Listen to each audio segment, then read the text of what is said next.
baixo. Já começou a apanhar, né, dos adversários. De todos os lados. Já estão vendo só, que tem só ali... bate em quem incomoda, Exatamente. Ninguém bate mais no Zema, né? Exatamente. Mas vamos pôr a pesquisa aqui, Ana, se você puder colocar, porque Maria, né? Maria está de férias, né? Então ela está aí pelo mundo. Hoje Maria, a Ana está aqui com a gente. Escócia. Na Escócia, né? Mas Maria é uma pessoa chique. Mas deve estar acompanhando o programa porque ela é Caxias. Vamos falar um pouquinho, Bruno, dessa pesquisa e o que ela pode significar para as eleições. Olha, a gente tem visto, aqui está dando uma vantagem um pouco maior do Lula em relação ao Flávio no segundo turno. É bem verdade que a gente tem passado, são 3 meses, basicamente, de pancadaria em cima da campanha do Flávio Bolsonaro. E pancadaria interna, não é externa, não, é pancadaria interna. Né? Vieram os problemas relacionados ao caso Master, mas teve a briga familiar, teve o nosso grande Paulo Figueiredo dizendo que mulher não sabia votar, né? Teve vários desses movimentos que foram prejudicando a campanha do Flávio, que não teve uma notícia positiva nesse tempo todo. Até o Flávio falou mal dele mesmo. Até né? o Flávio... Olha, eu errei com a Michelle, eu não devia ter... Pediu desculpas, a Michelle voltou, pediu desculpas também, um grande pastelão mexicano. Exatamente. Né? Mas o fato é que, mesmo assim, a eleição está em aberto.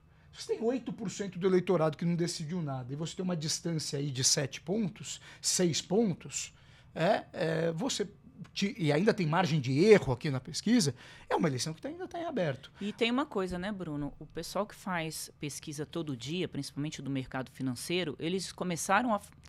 faz pesquisa sempre, na verdade, começaram a fazer pesquisa todo dia. Os trackings, né? Os trackings, né? Os famosos trackings. Então, isso significa que eles estão ainda, né, avaliando quem que pode vencer a eleição. Não está dado como certo. A gente tem outros cenários também, né, Ana? Vai passando aí para a gente dar uma avaliada. Vamos lá. Intenção de voto para presidente. Aí colocando o Jair Bolsonaro. Né? Isso só mostra uma única coisa. O voto do Lula permanece exatamente a mesma coisa, parece que ele atingiu ali um ponto que é o ponto dele, né? O ponto máximo, é difícil o Lula ampliar mais do que ele já tem. E do outro lado, você olha para o Jair Bolsonaro um pouco maior que o filho.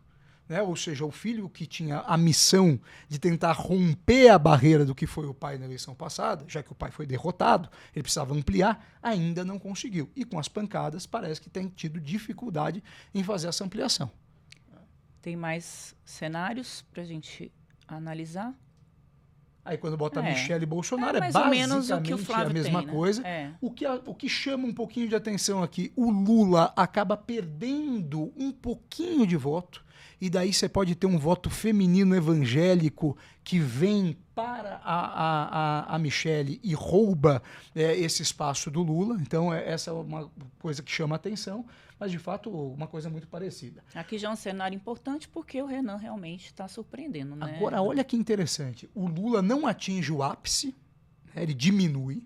O Renan fica com 30% mesmo sem ser nada conhecido. E 22%, ou seja, 1/5 do Brasil, não sabe dizer para onde vai. Então já gera dúvida. Se é um cenário de gera dúvida. onde vai, ele elege um ou outro. Um outro. É a grande chance aqui do Renan crescer muito nesse voto, porque o voto do Lula é consolidado. E aqui você percebe que quando diminui esse voto de segundo turno do Lula, significa que tinha aqui um voto que era gente que estava querendo só derrotar o bolsonarismo.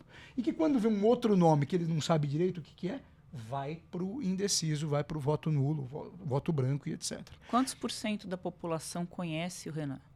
Olha, varia muito de pesquisa, mas a grande maioria das pesquisas apontam que mais de 45% da população não o conhece. Não o conhece. Isso é uma coisa importante porque significa que o potencial de crescimento do Renan ainda é muito grande, ou de crescimento ou de derretimento, né? Conforme as pessoas vão conhecendo, elas podem se apaixonar ou não, ou elas podem, né, rejeitar, né, aquele nome. O Ronaldo Caiado sofre um pouco também do desconhecimento, mas mesmo assim é muito competitivo. Se a gente parar para pensar que o Flávio Bolsonaro sai, né, do primeiro turno acima dos 30% e o Ronaldo Caiado tem lá só 3% na pesquisa da Atlas, e ele chega com quase 40% no segundo turno, significa que ele tem um potencial muito grande e baixa rejeição. né, é alguém muito perigoso para o Lula enfrentar num segundo turno. Diferentemente do Flávio, que cresce pouco, porque tem já rejeição consolidada. Esses candidatos que são os chamados da terceira via, se é que pode se chamar assim, mas eles apresentam um comportamento interessante de que é isso. Eles não têm tanta rejeição como o Bolsonaro. E esse é o discurso do Caiado. Só vou chamar um breakzinho aqui, Bruno, antes da gente continuar. Vamos dar uma pausinha de 2 minutos para quem está acompanhando a gente pela TV, e você que está no YouTube, segue com a gente aqui no estúdio.